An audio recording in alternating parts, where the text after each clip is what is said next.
Shri doctor Ramesh शिवनिक पूर्वा 101 रुपये दी की सम्मान की। अच्छा उनके बेटे की तरफ से 101 रुपये दी की सम्मान की। बड़े भैया के बहुत बहुत प्रणाम बा। आपको सुधर गया बाके यही सन भताल हम कर गई उनका ये हिया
बढ़िया सुने की मिला कि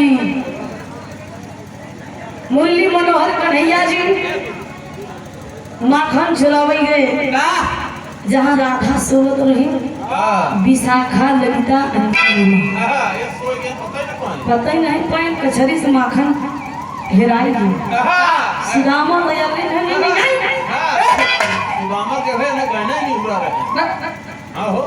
तमाम ऐसा कहानी बा ये भी कहना बा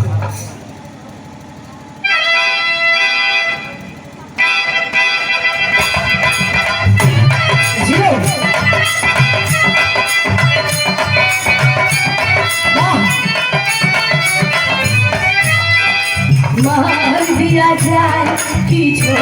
दिया जाए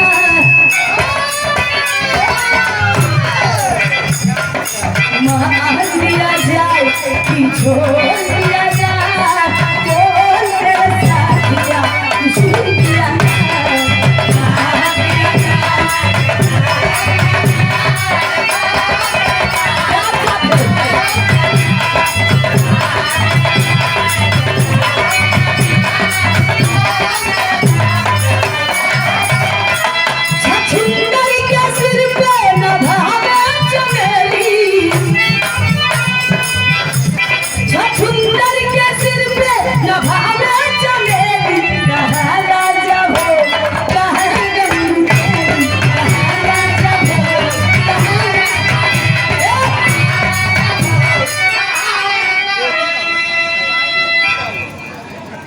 सुना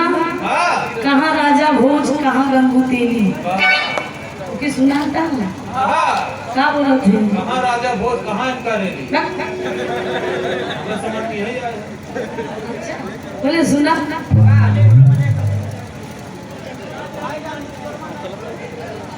नए पूर्वा की धरती से भाई लाल विश्वकर्मा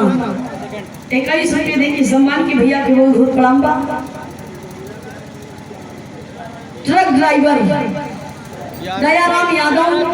नया पूर्वा की धरती से और फरमाइश हव वाला फील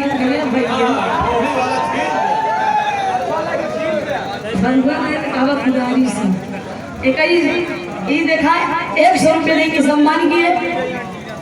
बहुत बड़ा बड़ा गाना निकला वो भैया फिल्मी दुनिया वालों ने गाना गाया साजन मेरा उस पार है अच्छा महीने से शुगर में बीमार है एक गाना वो निकला कि लाल दुपट्टा उड़ गया मेरा हवा के झोंके से कितना देने मर गया कोरोना में खोखे से ठीक है क्या अब कितना गाना आई बतावा प्रधान से लेके कोटेदार से लेके बीडीसी तक ना छूटे माना कि गाना निकल रहे कि प्रधानवा के अरहर में कोटेदारवा के कोटा में बीडीसी वा कुखी में तमाम गाना ऐसा बा भैया मान लो जैसे प्रधानवा कहें प्रधान जी बोल दे सम्मान बढ़ी जाती कोटेदारवा कहें कोटेदार जी बोल दे अब बीडीसी वा जैसे कहें बीडीसी बोल दे बताओ सम्मान अरे सम्मान बढ़ी जाए सम्मान का बढ़ी जाए उल्टा बोलते हैं बड़े इज्जतदार आदमी आइए विदा हो जाए